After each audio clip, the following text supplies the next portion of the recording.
Well, good morning and day to everyone, regardless of what time zone you're in. We're going to talk about workplace recovery, finding a place to work post a natural disaster.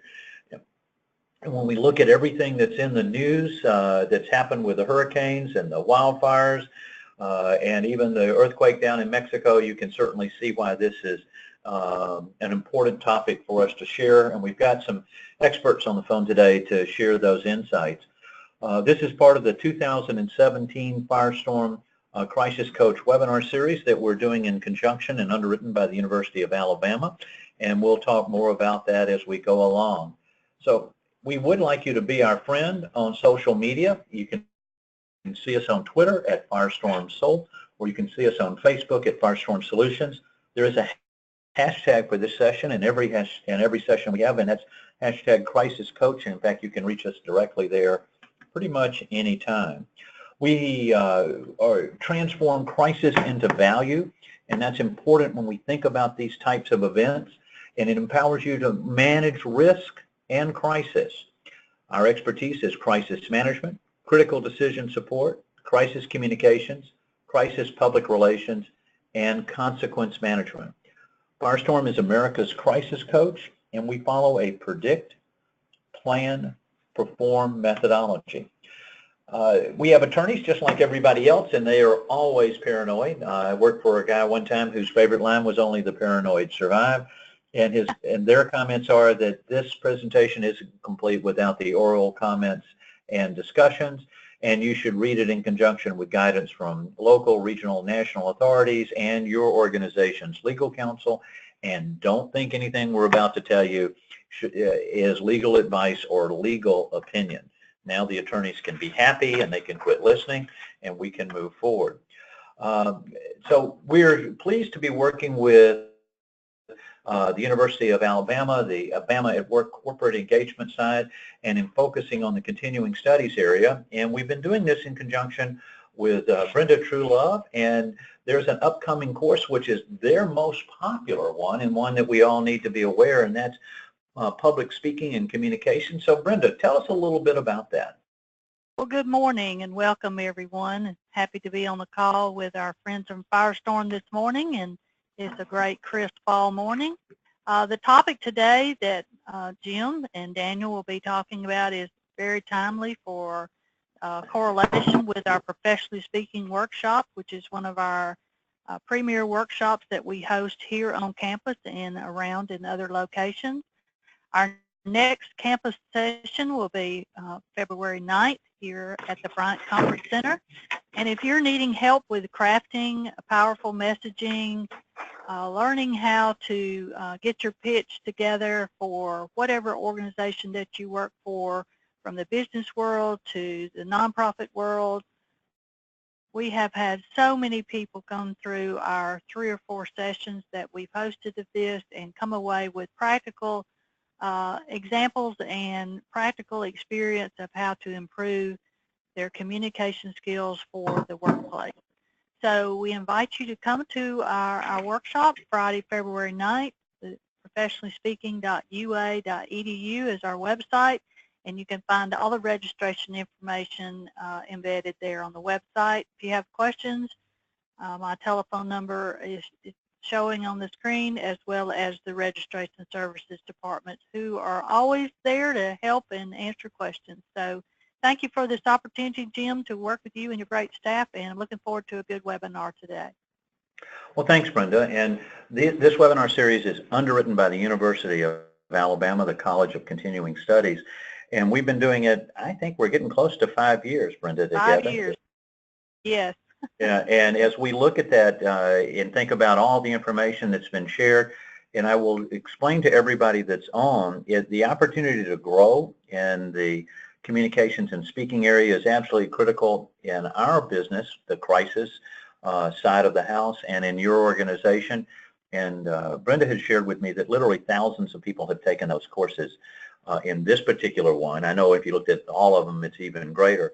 And just like the University of Alabama football team being rated #1 in the country, Brenda, I'd be have a mistake if I didn't reference that.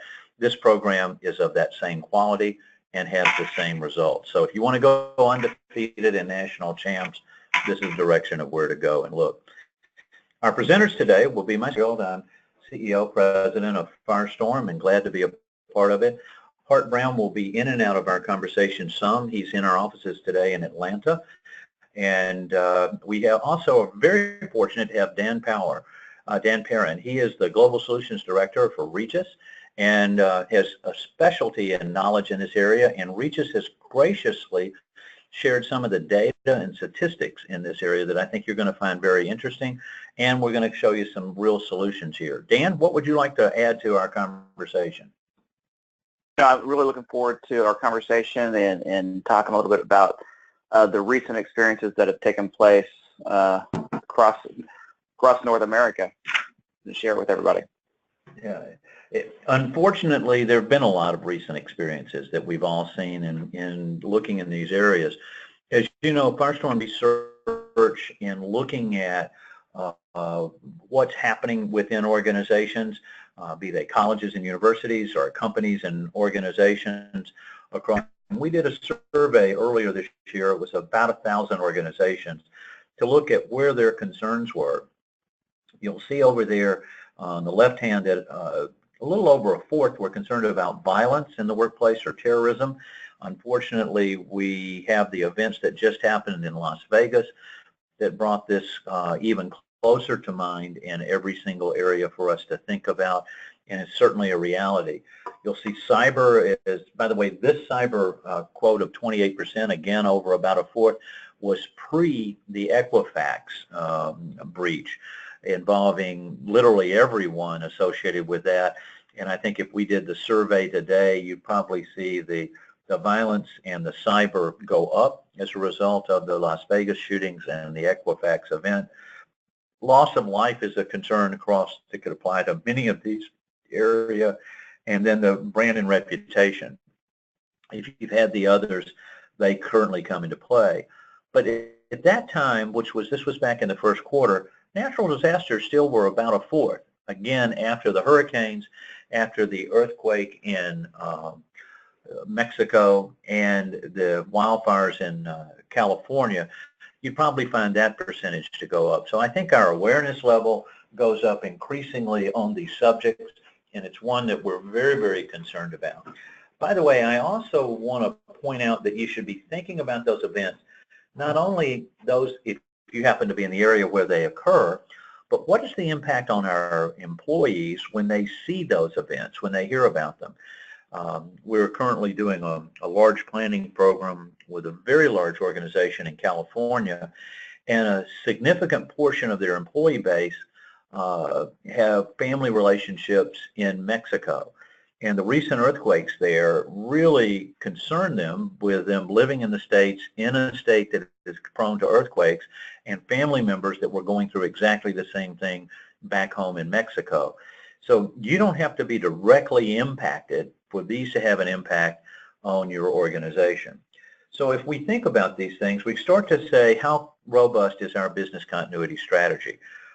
Most everybody on the phone today plays a key role as a business continuity professional or a leader within your organization. And so looking at your plans and making sure that they're there, when I look at that picture, those cranes look a little bit at risk in the center, and that cloud certainly doesn't change my confidence level. This picture out of Miami is very interesting. It's a crane coming down into a building in the hurricanes that had just come through. And at the wind velocity that was projected, that crane should not have been damaged. You'll notice that, in fact, it was. So that's why testing your plans, understanding what they can do and how they can do it, become very, very critical to all of us. So we wanted to come back. We talk a lot about brand and reputation. We talk a lot about violence, but we're all subject to natural disasters, whether it's a tornado or flooding or another event. What does it mean? What does it mean to our organization? So when we think about natural disaster, take a moment to think about what the impact would have on your organization. What would it do if this had been you, not that person that you saw in the air on the television or in the report? How do you get back to business? Now, business continuity could be summarized with the following statement. We have to run the business no matter what. And so we're going to talk about where we start and how we get there today and give you some further breakdowns. And when you look at the images out there and we think about what we've just seen in hurricanes, Harvey, Irma, Maria, Nate, now the wildfires in Northern California and even down into the LA area, no one knows when the earth would move in California again from an earthquake. The types of things from the violence that we've seen, the impacts are there, and we need to be ready for it. Now, most everybody on the call has done a risk vulnerability analysis, and I just took a header off of a hazard impact matrix, the way you would start to compile those, and you probably have a similar one within your organization. And down the left-hand column in your spreadsheet, you would list the types of events, and you probably are putting them into categories, maybe natural disasters we're talking today, or it could be violence, it could be other types. And as you do that, you look at the probability that that would occur, and it ranges from rare all the way to high. But then you change your focus over to severity.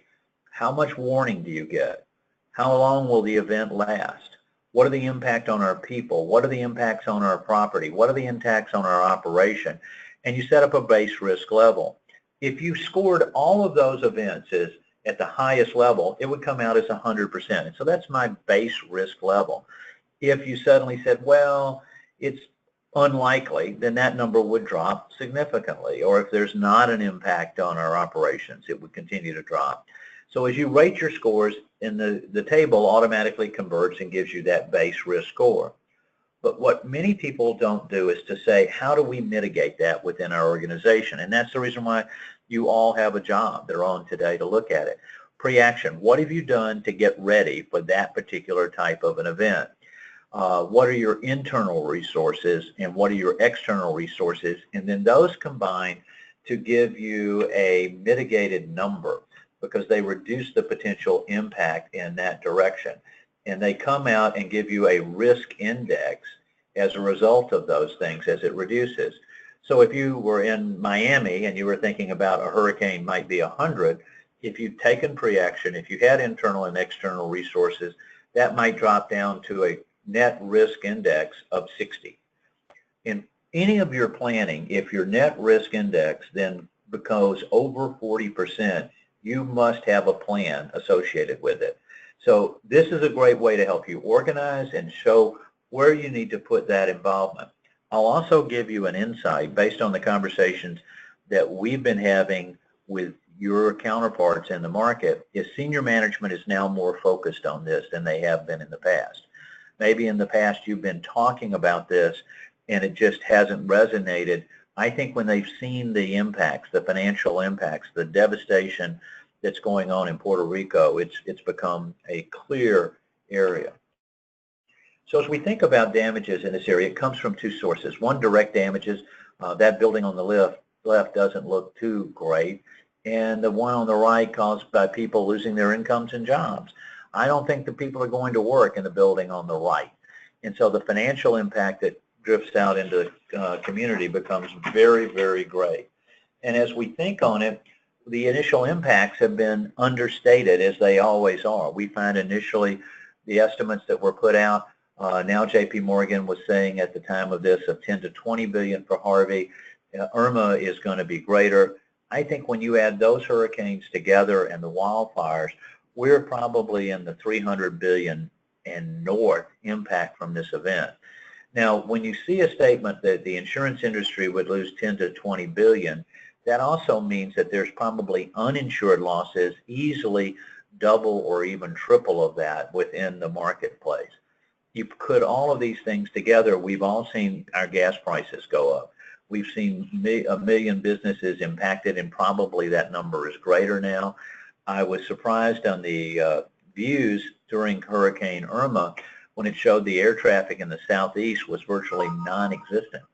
And you think about the roads and the damages to the infrastructure that we have out, it'll be a long time before somebody's going over the road in that picture. And we're all going to be greeted by increased prices at the grocery store on our food. So the damages are hitting us across a wide range of areas. So you've got to stop to think about what happens if you can't get anywhere.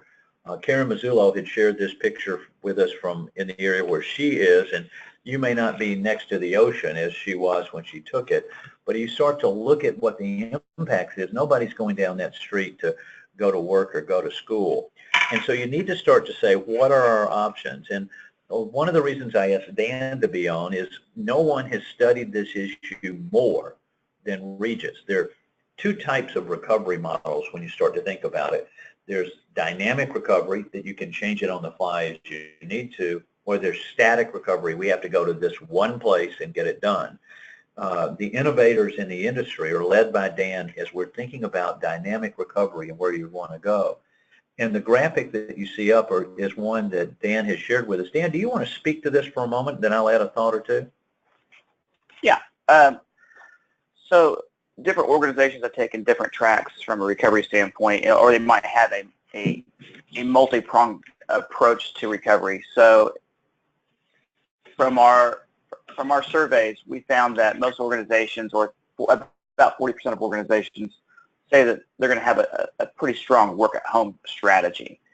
And that strategy can be a good strategy if it's a singular event just to your facility. But in area-wide events, we find that there's all kinds of perils with that type of strategy if these are critical employees that help your organization continue to work the next day. The other types of strategy are the dynamic, which Jim, you mentioned, and dynamic means multiple locations that you can recover to north, south, east from your facility location. And the static location typically is a singular location that may be 10 miles away, or it might be 100 miles away from your facility, but it's a single site, and there's probably multiple companies that are planning on going into that site as well. So it may be a first come, first served. Great. I think your insights here are significant, and the point you raised at your very first statement, if you're the only business impacted, you got a lot of choices. When I look at those communities in Northern California and the fires that have come through, there are no options there. You're going to have something else in order to recover. And you've got to remember, if my house burned down, my priority isn't getting to work that day. It isn't those types of things that are in it. So I think that there's a lot for us to talk about and understand within it in this process. I've also will probably add in our conversation in a few minutes, Ken Odell. Ken is a structural engineering and a Firestorm principal in this process, and I think we want to talk about some of those implications in just a few minutes. So I'll reach out and ask him to join us. So look at this picture. Do you think these guys are going to go into work tomorrow? If you lived in that house, would that be your returning home and working out of the area where you are? You're going to probably need to get people outside of the immediate area and have a location that they need to go to and to be able to respond within that area. So I think it's an important one for us all to remember as we move through each of those, our decisions and processes. Now, graciously, again, Dan, this will be the last time I'm nice to you. I'll pick on you as the conversation goes on. There's a lot of charts that you're about to see. But the value of this is that if you think about it, you need to ask these questions of your organization. What do we know? What do we think here? And look at the numbers here. 31% of service providers have successfully recovered from a real disruption. The largest single failure in a disaster or crisis is supply chain failure. So if you've identified a key supplier and you know that less than a third of them have really successfully done this before, that means who you're counting on isn't going to be there and isn't going to be available at the time you really need them. Dan, you want to add anything to any of this information on the slide? No, when it comes to testing, it's the most critical. It may be stage 2 of a workplace recovery program. The first stage is actually having a workplace recovery program that's on paper, and maybe you have a service provider like REGUS or someone else under contract. But if you don't test that program, after an event happens, it's not the right time to try to figure out whether your program is going to work or not. So testing is critical to success when it comes to recovery, especially timely success. And we're on the phone with the University of Alabama. I'm not thinking their football team goes into the game without trying to practice what they're going to be having to do in the game. So doing that is really a fundamental beginning. So the points to consider as we go through and look at this is your plan. You've got to predict what the vulnerabilities are. You've got to plan how you're going to respond. You then have to respond in those as you go through it. And so what we're going to give you today are some statistics and information and some solutions that will help at each phase of that, but getting buy-in within your organization and then the protocols to do it, and again, stressing those tests. So is remote working feasible in each of these areas? And the answer is yes, but it's not going to be something that you're going to be able to plan on the fly as you go through those things. So what should you do? You should look at, and you all did in your business impact analysis as part of your planning in the business continuity program, started to identify what assets you needed. What assets do you need on the first day, the third day, et cetera? Your internal and external dependencies, access into systems, and making sure that you've got those identified. Again, we're working with an organization in California that supports 1.2 million users that absolutely depend upon them for critical aspects in their life. Well, you just can't suddenly say, well, everybody's going to go home and work. It has to be, how do you get access to systems? How are calls going to be directed? What's going to be put into place? So looking at that information coming out of your business impact analysis will help to shape those elements specifically in understanding it and then testing it. It's one thing that you say that this is going to work, but until you've seen those things happen. We worked with a company and they said, oh, well, we've got remote access and we'll have everyone come in. And then when we went to test it, this is a multinational firm, we found that their U.S. division only could have 25 simultaneous phone calls. And it was just physically impossible because they needed multiples of that by an order or 2 orders of magnitude more. So you don't know until you test, and so it keeps coming back to what Dan pointed out earlier. So I'd like you to look at the next several slides and look at these checklists that are going to be shared and think about them in terms of, in our organization, is this appropriate? What else should we be considering? Have we considered these areas? And you'll see Dan has been gracious to share this, and there's a brief from today's webinar, and then there's additional information from Regis directly, but how close they are to where you are located becomes a key factor. The size, the capacity, the budget, dedicated versus open, physical and non-physical security, and there's some survey results around that drive those numbers even greater for us to look at as we think of those things coming in. So Dan, when you look at the information that you compiled, and this is a great checklist to have out there, anything jump out in particular that you want to emphasize?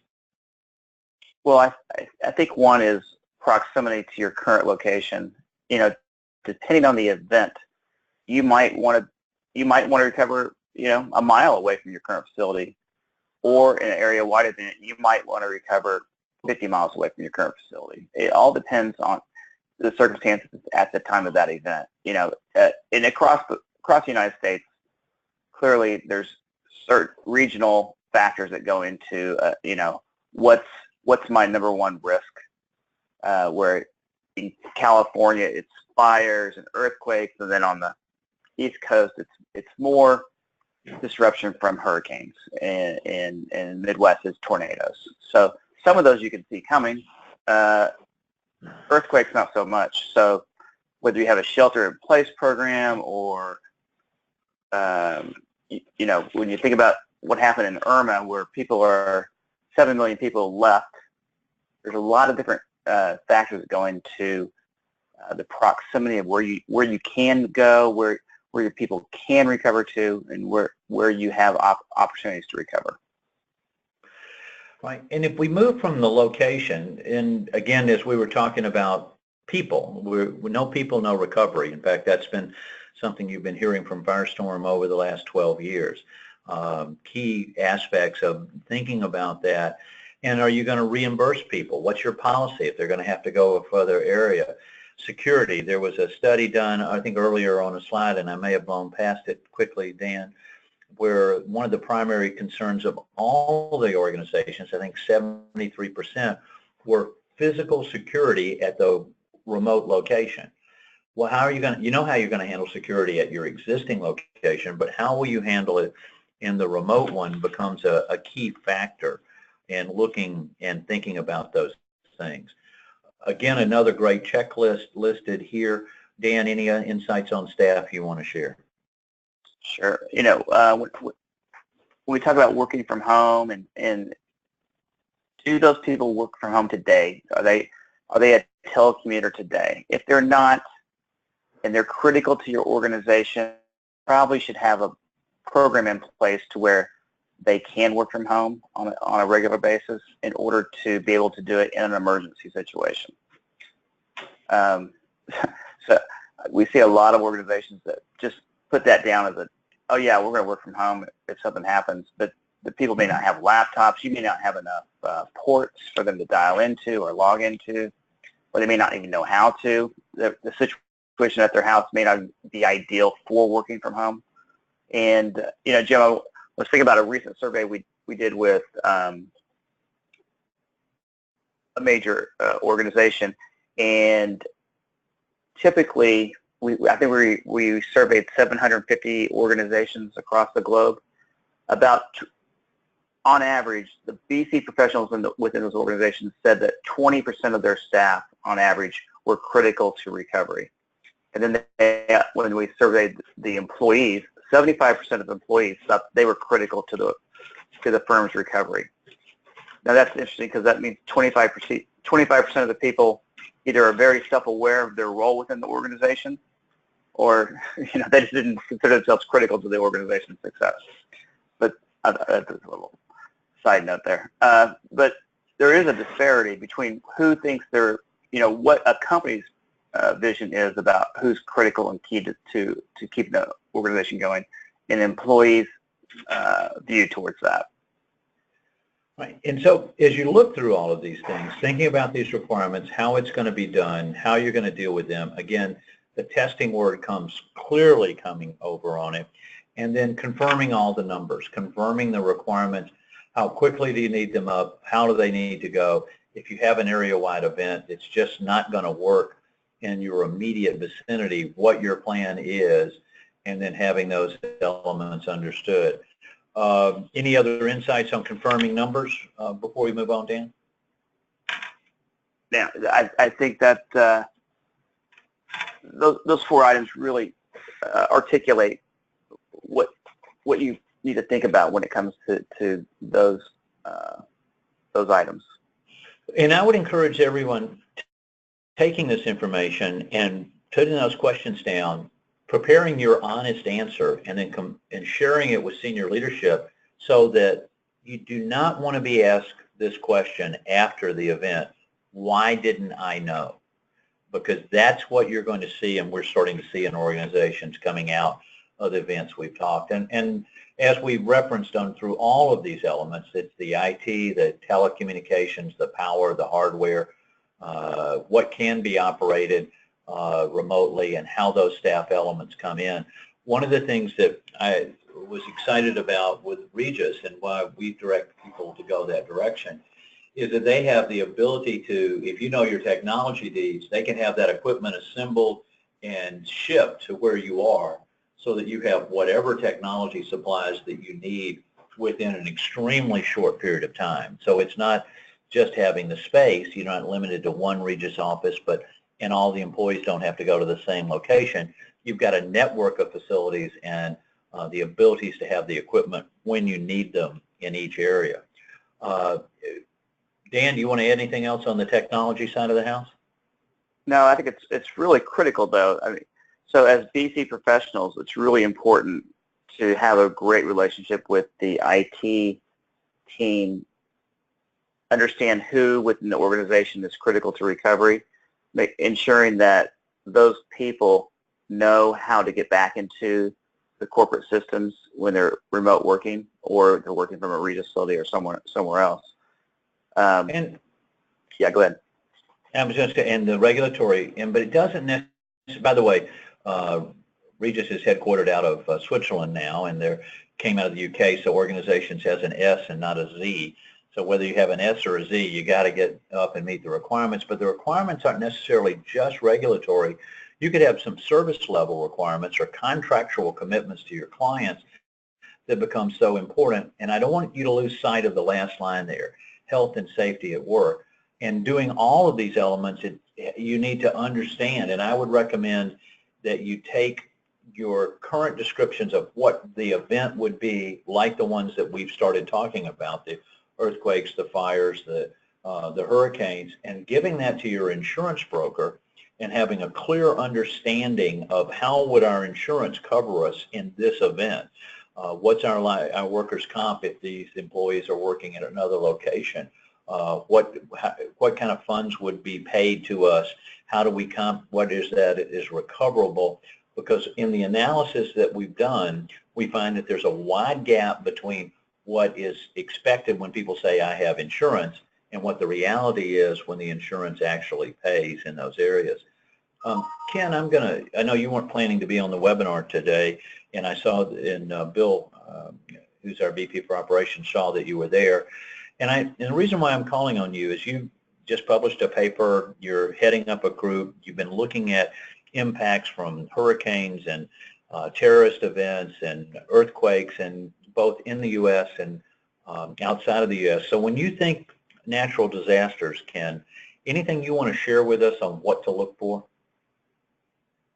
Thanks, Jim, and for the rest of the panelists, I apologize. I wasn't able to join in your planning sessions. I mentioned to Jim I had just returned from Mexico on Sunday. A group of us, Jim alluded to the fact that a group of us from the Structural Engineers Association of California went down to Mexico. We spent a week doing reconnaissance.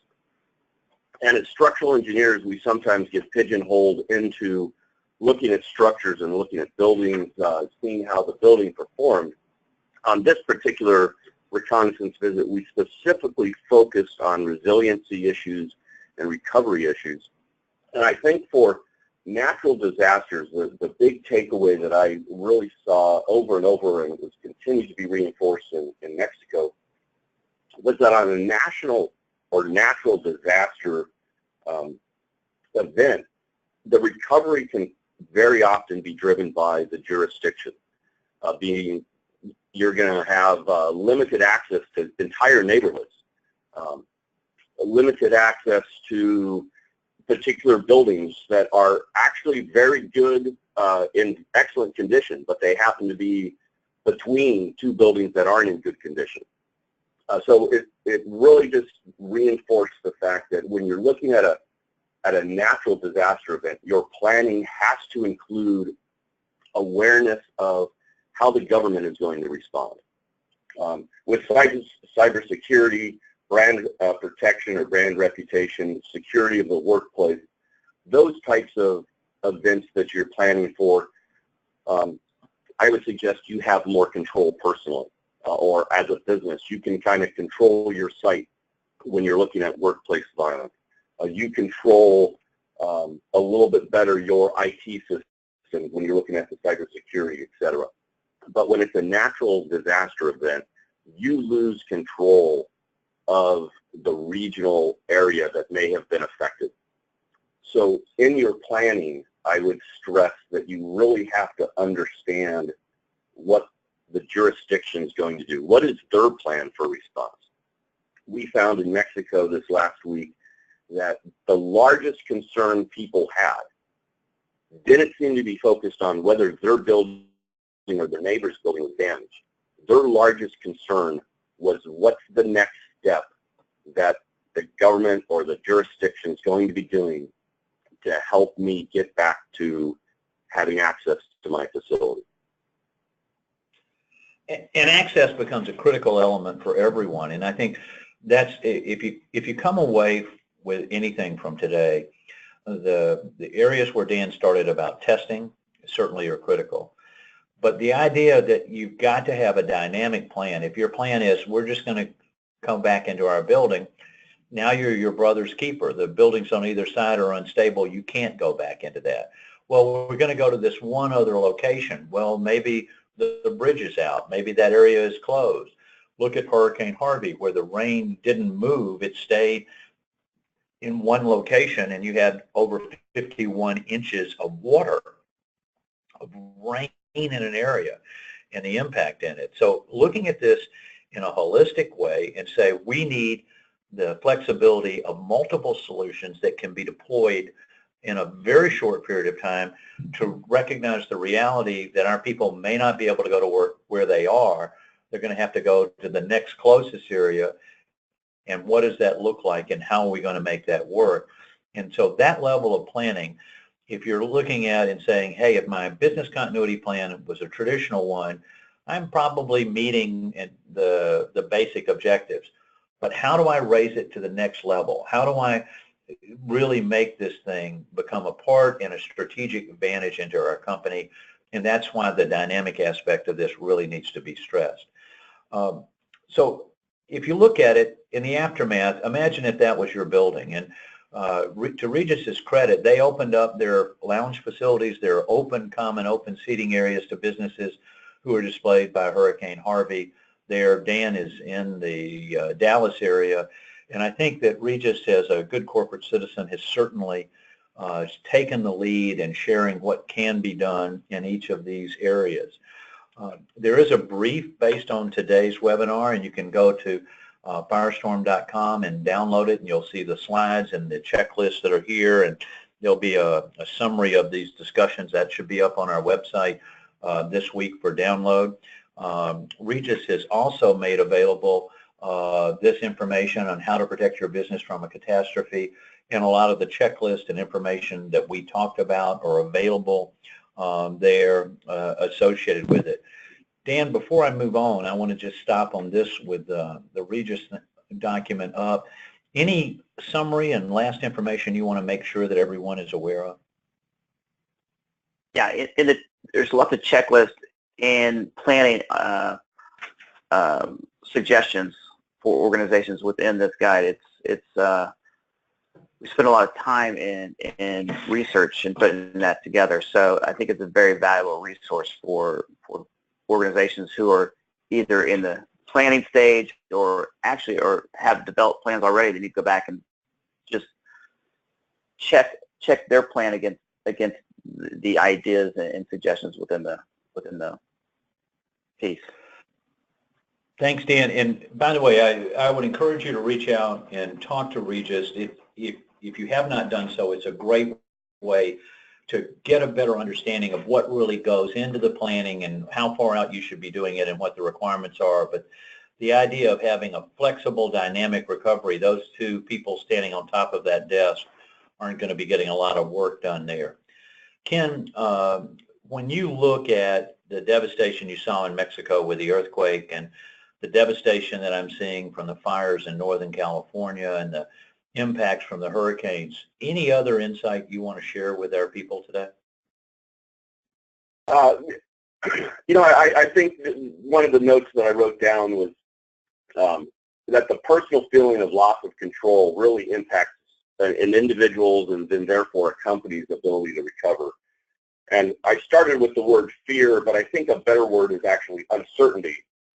Certainly, as we've seen, uncertainty is almost as powerful, if not more powerful, than actual physical damage. So helping employees understand what they may go through, your planning sessions and so forth, highlighting that it's okay to be unsure of what the next steps are, but we can't allow ourselves to stop at that point. We have to have a plan and an ability to move into the next step, whatever that next step has to be, and really be able to get over that uncertainty by finding the ways that we can take control back. because I think a lot of the disaster responses, we feel a loss of control. So what steps can we take, what steps can our businesses take to help us regain some of that control so that we can move forward? Great insights. And we talk about these types of events, and we say that every crisis is a human crisis. The picture with all those homes with water, the pictures of all those homes burned down. You are the person that's responsible within your organization to address that certainty area. We hold a Firestorm internal call every week on Fridays, and we've been talking for the last several Fridays because every week it looks like there's a new catastrophe or disaster, whether it's the hurricane, the fires, the earthquakes, the shootings, or whatever. And the words that came up to us and that we were hearing a lot was hopelessness. And when you look at the picture in Puerto Rico and you see the people that getting just basic food areas where you talk about the hierarchy of needs and areas, those are the concerns that are the most powerful and the ones that are most directed. If you don't have a dynamic recovery plan, if your recovery plan is only saying, well, this is the one thing we're going to do, then you set yourself up, and more importantly, your people up for a single point of failure. If your plan is not dynamic, if your plan is not tested, then the time to find out your plan is not going to work is not in the middle of the disaster and the crisis. Thanks, Dan, and thanks, Ken. I think those are great insights. And Ken, I'm glad you were able to jump on at the last minute and be a part of us. So, Brenda, we talked about a lot of stuff, and I bet in these situations we have to talk about them and communicate around them. Anything else you want to share and about the upcoming program? Right. I referenced earlier in the webinar about our professionally speaking. Also want to highlight our Six Sigma website that we were able to restart a couple of weeks ago after a 2-year hiatus. And Six Sigma talks about a lot of different processes, which helps us also in disaster recovery. So just want to highlight that additional program and thank everyone so much. I always enjoy these webinars and come away learning some new things, and it always makes me want to go home and make sure my home recovery plan is in good order. So thanks to everyone who participated today. By the way, in light of that, if you have questions, just use the chat bar up on the right. We'll try to get back to you, everyone on the call today, with those. By the way, you can go to firestorm.com and download a book for free. It's called Disaster Ready People for Disaster Ready America, and it's about having a plan at home. Family trumps job, and so you want to make sure that all of your employees have a disaster plan at home, because then they're going to be available to you to work when you absolutely need them the most. So go to firestorm.com to do a recording of this webinar, to review any of the on-demand webinars that are there, or the briefs and white papers, and access that online book. If you've got questions, you can send us an email at webinars@firestorm.com or call us at 800-321-2219. Firestorm has a program called Crisis Stop.